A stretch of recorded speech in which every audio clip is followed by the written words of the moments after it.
Assalamualaikum warahmatullahi wabarakatuh.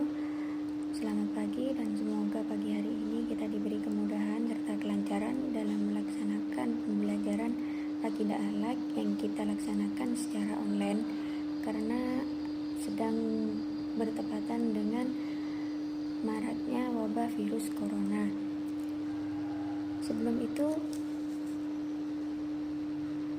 di sini Ibu akan menjelaskan tentang kepada kitab-kitab Allah. Perlu diketahui sendiri bahwa iman itu adalah percaya atau meyakini adanya kitab-kitab Allah. Sedangkan kitab itu sendiri adalah himpunan wahyu yang diturunkan oleh Allah Subhanahu wa taala kepada para rasulnya untuk disampaikan kepada umatnya sebagai pedoman hidup. Nah, kitab yang diturunkan kepada rasulnya di sini berjumlah 4 kitab. Yang pertama ada kitab Zabur yang diturunkan kepada Nabi Daud. Kitab Zabur di sini juga bisa disebut sebagai Mahmuz yang berisikan 150 nyanyian dan pujian atas nikmat yang diberikan kepada umat manusia. Kitab Zabur di sini juga merupakan kitab yang berisi kabar gembira bahwa bumi telah diberikan kepada umat yang soleh atau hamba yang soleh, serta sebagai memberi peringatan agar tidak ada alasan bagi manusia untuk mengingkari adanya Allah Subhanahu wa taala. Kemudian yang kedua ada kitab Taurat. Kitab Taurat di sini kitab yang diturunkan kepada Nabi Musa yang berisi 10 perintah yang berisikan asas keyakinan dan asas-asas kebaktian. Kita menghormati kedua orang tua, kemudian menghindari membunuh sesama manusia, dan perintah menghindari perbuatan mencuri, serta lain-lainnya. Kemudian fungsi diturunkannya kitab Taurat ini adalah sebagai petunjuk untuk Nabi Musa serta Bani Israel untuk menyembah dan meyakini adanya Allah Subhanahu wa taala. Tujuannya adalah agar manusia hanya menyembah Tuhannya, yaitu Allah Subhanahu wa taala, dan bukan pada Tuhan yang lain. Yang ketiga ada kitab Injil yang diturunkan kepada Nabi Isa. Kitab Injil di sini sendiri bermakna kabar gembira, yang mana kabar gembira di sini adalah akan diturunkannya Nabi Muhammad SAW sebagai utusan Nabi terakhir di muka bumi. Nabi Isa di sini mengajarkan kitab Injil kepada umatnya hanya 3 tahun, yaitu pada usia 30 sampai 33. Selepas itu beliau diselamatkan oleh Allah Subhanahu wa taala dari pengejaran kaum Yahudi atau yang ingin menyalib Nabi Isa alaihissalam. Sedangkan isi kandungan dari kitab Injil di sini adalah tentang pembersihan jiwa yang kotor, kemudian mengajak manusia untuk hidup zuhud, yakni pola hidup yang tidak mengutamakan hal-hal yang bersifat duniawi. Terakhir di sini ada Al-Qur'an.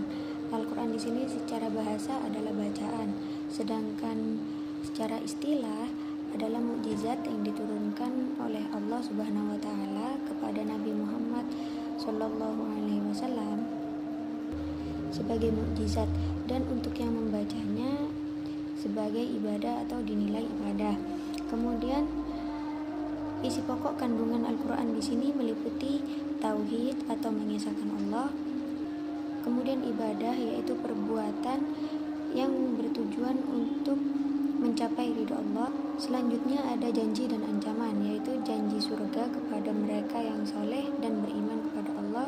Kemudian janji dan ancaman, yaitu janji pahala bagi mereka orang-orang yang berbuat kebaikan, dan ancaman siksa bagi mereka orang-orang yang berbuat kejahatan. Selanjutnya ada hukum-hukum dan peraturan, maksudnya adalah yang mengatur kehidupan manusia baik di dunia maupun di akhirat. Kemudian yang terakhir ada kisah atau riwayat tentang orang-orang yang taat maupun orang-orang yang ingkar kepada Allah. Kemudian kelebihan dan keistimewaan dari Al-Quran di di sini ada Al-Quran terpelihara kemurnian dan keutuhannya. Selanjutnya adalah yang membacanya adalah bernilai ibadah. Kemudian menyempurnakan kitab-kitab sebelumnya seperti kitab Taurat, Injil, dan Zabur. Selanjutnya adalah keindahan bahasa dan redaksinya tidak tertandingi.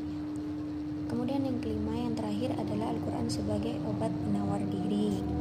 Dan tujuan Al-Quran itu sendiri adalah tujuannya diturunkan Al-Quran adalah untuk menuntun manusia ke jalan yang benar agar selamat dunia maupun akhirat. Sedangkan fungsinya adalah sebagai pedoman dan petunjuk bagi umat manusia. Nama lain dari kitab Al-Quran di sini itu ada banyak, tapi diantaranya di sini ada Al-Kitab, kemudian Al-Furqan, Azir, Al-Huda, An-Nur, dan Al-Bayyinah. Injil, Taurat, Zabur, dan Al-Quran. Allah di sini juga menurunkan suhuf kepada para nabi. Suhuf itu sendiri adalah wahyu yang disampaikan kepada rasulnya, tetapi tidak wajib untuk disampaikan kepada umatnya. Perbedaannya adalah kitab di sini merupakan himpunan dari wahyu-wahyu yang diturunkan oleh Allah kepada rasulnya. Sedangkan suhuf di sini adalah wahyu yang diturunkan kepada rasulnya, tetapi dalam bentuk lembaran-lembaran yang relatif sedikit. Di dalam sebuah riwayat hadis disebutkan ada beberapa suhuf yang masing-masing diturunkan kepada Nabi Adam sebanyak 10 suhuf, kemudian Nabi Syed sebanyak 50 suhuf, kemudian Nabi Idris 30 suhuf, Nabi Ibrahim 10 suhuf, kemudian yang terakhir ada Nabi Musa sebanyak 10 suhuf yang juga menerima kitab Taurat. Jadi dari pembahasan tadi bisa disimpulkan bahwa hikmah beriman kepada kitab di sini adalah kita memiliki rasa hormat dan menghargai kepada kitab suci sebagai kitab yang memiliki kedudukan di atas semua kitab yang lain. Kemudian berusaha menjaga kesucian dan membelanya apabila ada pihak lain yang ingin atau yang meremehkan kepada kitab. Kemudian yang ketiga adalah meningkatkan keimanan kepada Allah, serta hidup manusia menjadi tertata karena adanya hukum yang bersumber kepada kitab suci, termotivasi untuk menjalankan ibadah dan menjalankan kewajiban-kewajiban agama seperti yang tertera dalam kitab suci, kemudian menumbuhkan sikap optimis serta terjaga takwanya dengan selalu menjalankan perintah Allah.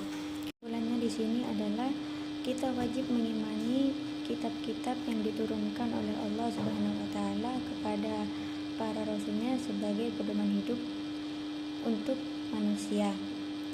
Yang mana meskipun kitab-kitab yang diturunkan oleh Allah di sini berbeda-beda, namun isi kandungan dalam kitab adalah untuk percaya bahwa Allah Subhanahu wa taala adalah Tuhan semesta alam. Jadi mungkin hanya itu pembahasan kita pada materi iman kepada kitab-kitab Allah. Kurang lebihnya saya mohon maaf apabila ada kekurangan. Berarti Wassalamualaikum warahmatullahi wabarakatuh.